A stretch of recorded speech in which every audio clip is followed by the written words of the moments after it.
Welcome to the Digital Coffee Break presented by Scrapineers.com. My name is Tiffany Tillman, founder and educator for Scrapineers, and I'm delighted to be your hostess today. Let's introduce our guest. Vicki is the proud owner of Oscraps. That's right, the Vicki Stegall. The Oscraps with all the amazing designers, including our very own Amanda Taylor, who is with us today. Hi, Amanda. And Anna Aspinez is another designer. She's a friend of the Coffee Break. She's been on before, I think actually episode 1, just to name a few.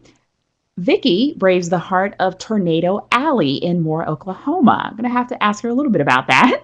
But despite that fact, she's never wanted to live anywhere else. She is a mama and a wife and holds a master's degree in psychology. She's my hero already. She says that designing arts and crafts are her escape, and she'd lose her mind if she wasn't able to create. So welcome, Vicki. Thanks for joining us. Thank you. So this is a two-toned flower that I was going to put in the kit that I was trying to work that paper around to, which neither one of them actually ended up in the kit. But to recolor it, what I did was I pulled my image in. I just grabbed my paper and pulled it in so that I could choose the colors that I wanted. You can see the original flower layer is right here at the bottom, and then here's all of my color layers. So I'll go ahead and show you how to do that. So I am going to pull our final, well, where is it? Here it is. I'm going to take this image and I'm just going to copy and paste it over. And I'm going to make it smaller so that I can see a little bit better my colors.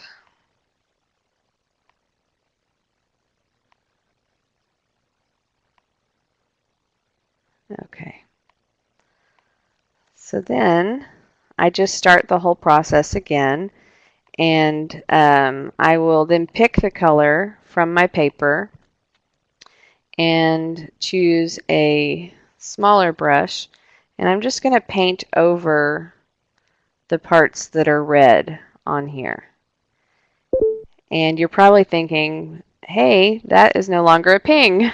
You're going over the edge of the flowers. So all you do is just your clipping mask, like you would on a,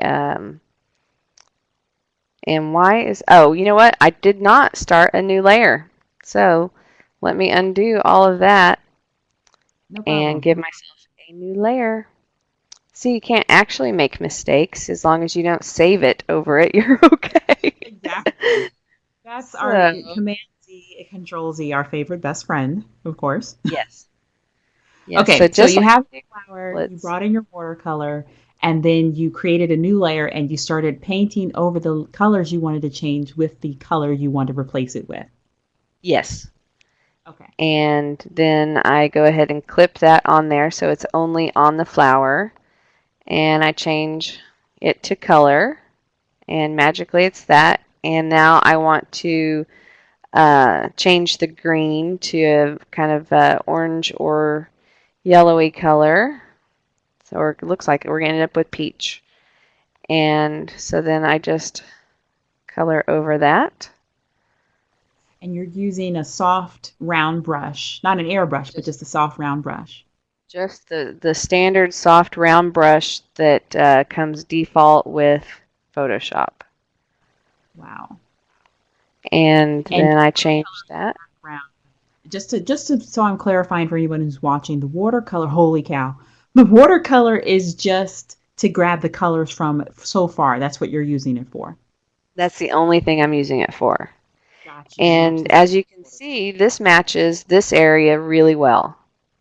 But in the one we just did, we have a little bit of yellow there. And so I think I might want to add a little bit of a yellow color. So I'm going to add in that yellow. I'm going to make my brush a little smaller. And I'm just going to add basically a stripe between the two colors. And my pink layer is on top, and so it's showing a little more over the yellow. And so, and if you like it where it is basically striped like that, which I think is actually kind of a cool effect, you could even go in and make it really striped, and by just repeating the process. And you can see that I'm just totally doing this without that much pre-planning.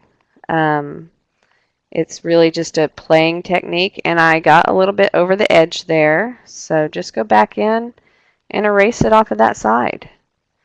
And the blur technique works here too. You're just going to want to, since it's a smaller area, you're just going to want to put far less blur on it.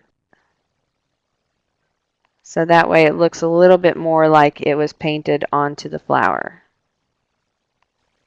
Holy cow. Is anyone else holy cowing at this point watching her recolor that flower? Because honestly, what I think if you're a designer, what you might be used to seeing is, you work from a desaturated and unsaturated piece, that's gray. And then you would slowly begin to add your colors in, and then they'll always still kind of have that tingy gray to it, But in this instance, you're actually taking the flower that you've photographed in or scanned in, however you've done it, and then using basically, your brush tool and a color blend of color and blurring it to totally make this beautiful flower that matches the watercolor that you had and any type of paper that you had. That's simply amazing. And this can work for any embellishment, right? Yeah, absolutely. Well, I was going to say, I actually have a third flower that is one of those grayscale or the gray flower that I can show you how to turn into a white flower and paint on it if you want to see that as well. We have about 3 or 5 more minutes. Go ahead. Okay. Uh-oh, do I not have it open? Well, let me get it open real quick. No problem. Yeah, okay, so here's the original. This is one of my DIY Shabby Flowers that I made, I don't know, probably 7 years ago now, that I still love. And so I'm going to go ahead and zoom in a little bit so you can see a little better. And to make it white, I just do a layer style with the color overlay and just plain old white, and set it to lighten, and then I adjust the opacity here, but I think I've got my effect turned off, so let me turn that back on so we can actually see it. Oh. So when I play with that, then you can see when it starts out, it's like that, and that's not what you want. And so you turn it down until you get pretty close to the shade of white that you want. And I'm going to bring the detail back in a minute. But so we've got that, and then you just put another layer above it and select both of them and hit Command or Control E to merge those together. And we end up with this merged one. So I'm going to actually undo that so that I have my non-destructive one there. But so here's my merged one, and to get these colors on here, I just simply used watercolor brushes. Just regular old, I'll grab any brush here, and just stamp it on there. Are these specific brushes that you have in your store right now? No, they are not, unfortunately. The one I just stamped, just stamped on there, and I just brushed that right onto my actual flower layer, so we're going to undo that. I always forget to create a new layer, and then I have to undo and go back. The undo tool is my favorite thing in the world. Yeah. So I think we're all very used to doing that. This brush will probably end up in my store at some point, but it's just a round brush. And so so basically, you just paint on it like you would anything else, and I don't like changing it to color there. So sometimes it depends on the underneath color, so multiply works a lot better for that. Hmm. So we've still lost a lot of the detail in the original flower. So you just duplicate the original flower, bring it to the top, and set it to overlay, and you've got all of your detail back. And you've Beautiful. got a white flower instead of a gray flower. Yeah, that's like one of the biggest questions that people ask is how do you work with white? How do you change an embellishment to white? And you just shared that with us if it's from gray at least. So thank you so much. I mean, what do you guys think? Here, come back into the Adobe room for me. I'm going to turn this off because we're running out of time here. But thank you because I've been digital scrapbooking for 10 years now, and you just blew my mind. And I love my heart goes pitter patter when my mind is blown. So thank you.